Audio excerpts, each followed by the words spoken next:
अभी हाल ही में आप लोगों ने देखा दिल्ली हाई कोर्ट के जज जस्टिस यशवंत वर्मा पर आरोप लगा है कि नई दिल्ली स्थित उनके सरकारी आवास से भारी मात्रा में कैश मिला है।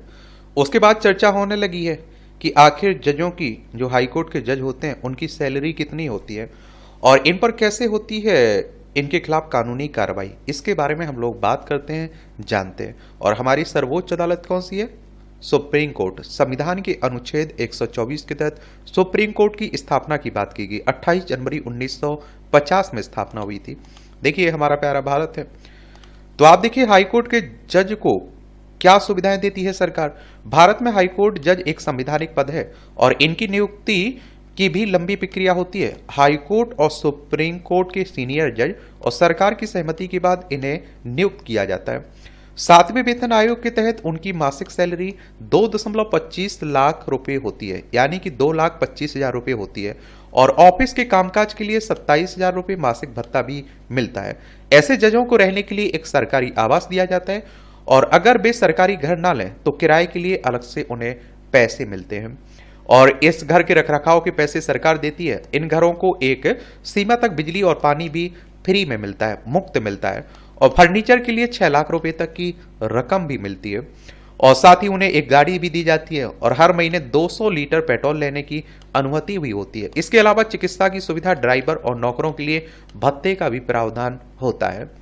और आप देखिए, भ्रष्टाचार से बचने और न्यायालय की स्वतंत्रता के लिए जरूरी है कि जजों का वेतन पर्याप्त हो, उनका खर्च पानी जिससे निकल जाए और वो भ्रष्टाचार ना करें। जज अपना काम निडरता से कर सकें, इसलिए संविधान में उन्हें कुछ सुविधाएं दी गई हैं। और उच्च न्यायपालिका यानी हाई कोर्ट और सुप्रीम कोर्ट के जजों को सिर्फ महाभियोग, इम्पीचमेंट की प्रक्रिया के जरिए ही हटाया जा सकता है। अब बात आती है कि जज को कैसे हटाया जा सकता है। महाभियोग की यह प्रक्रिया लंबी होती है। अगर लोकसभा के 100 सांसद या फिर राज्यसभा के 50 सांसद जज को हटाने का प्रस्ताव दें तो फिर सदन के अध्यक्ष या फिर सभापति उसको स्वीकार कर सकते हैं और इस प्रस्ताव के स्वीकार होने के बाद 3 सदस्यों की समिति इस मामले की तहकीकात करती है और एक रिपोर्ट सदन को सौंपती है। अगर समिति ये पाती है कि जज के खिलाफ आरोप बेबुनियाद हैं तो मामला वहीं खत्म हो जाता है। अगर समिति जज को दोषी पाती है तो फिर इसकी चर्चा दोनों सदनों में होती है और इस पर वोटिंग होती है। और अगर संसद के दोनों सदनों में विशेष बहुमत से जज को हटाने के प्रस्ताव को स्वीकार किया जाए तो ये प्रस्ताव राष्ट्रपति के पास जाता है और जो जज को हटाने का आदेश देते हैं। आज तक भारत में किसी भी जज को इस प्रकार से हटाया नहीं जा गया है। हालांकि हाई कोर्ट और सुप्रीम कोर्ट के कम से कम 6 जजों को इम्पीच करने की कोशिश जरूर की गई है और इम्पीचमेंट के अलावा उच्च न्यायालय के जज के खिलाफ कानूनी कार्रवाई भी हो सकती है। हालांकि इसके लिए सुप्रीम कोर्ट के कुछ फैसलों का पालन करना होगा। आज तक किसी हाई कोर्ट या सुप्रीम कोर्ट के जज को भ्रष्टाचार के लिए दोषी नहीं पाया गया है अभी तक। और जजों पर क्या कार्रवाई हो सकती है? उच्च न्यायालय के जजों के खिलाफ प्रिवेंशन ऑफ करप्शन एक्ट के तहत कार्रवाई हो सकती है, पर पुलिस खुद से किसी जज के खिलाफ एफआईआर दर्ज नहीं कर सकती है और इसीलिए आप देख रहे हैं कि अभी तक इनके ऊपर एफआईआर दर्ज नहीं हुई है। राष्ट्रपति को भारत के चीफ जस्टिस की सलाह लेनी होगी और उसके बाद तय करना होगा कि एफआईआर दर्ज हो सकती है या नहीं हो सकती है। और सुप्रीम कोर्ट ने ऐसा अपने साल 1991 के फैसले में कहा था, जब मद्रास हाईकोर्ट के पूर्व चीफ जस्टिस, ये आप देखिए, के वीरास्वामी के खिलाफ भ्रष्टाचार की शिकायत दर्ज हुई थी। फिर आप देखें, साल 1999 में सुप्रीम कोर्ट ने एक इन हाउस प्रक्रिया का गठन किया और जिससे सुप्रीम कोर्ट और हाई कोर्ट के जजों के खिलाफ कार्रवाई हो सके। और इसमें कहा गया कि अगर किसी जज के खिलाफ शिकायत आती है तो पहले आप देखिए हाई कोर्ट के चीफ जस्टिस या भारत के चीफ जस्टिस शिकायत की जांच करें। अगर वो पाते हैं कि शिकायत बेबुनियाद है तो मामला वहीं खत्म हो जाता है। अगर ऐसा नहीं होता तो जिस जज के खिलाफ शिकायत आई है उससे जवाब मांगा जाता है।